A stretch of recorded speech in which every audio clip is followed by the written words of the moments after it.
আমি আল্লাহ তো বলেছি মাদক সেবন করা আমার পছন্দ না, কিন্তু মানুষ নিজেই মাদক সেবন করে নিজেই নিজের অস্তিত্ব নষ্ট করে ফেলে, নিজেই নিজের শরীর নষ্ট করে ফেলে। কথা বলেন ঠিক কিনা?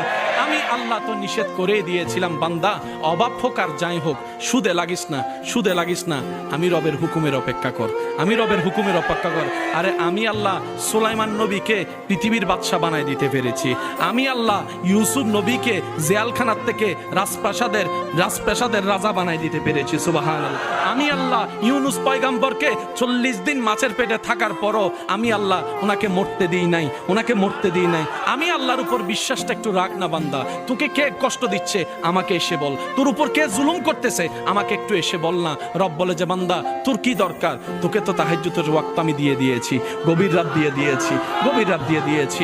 দিনের বেলায় নামাজটা পড়ে গভীর রাতে এসে আমি রবের সাথে প্রেমের কথা একটু বল না, একটু প্রেমের কথা বল না।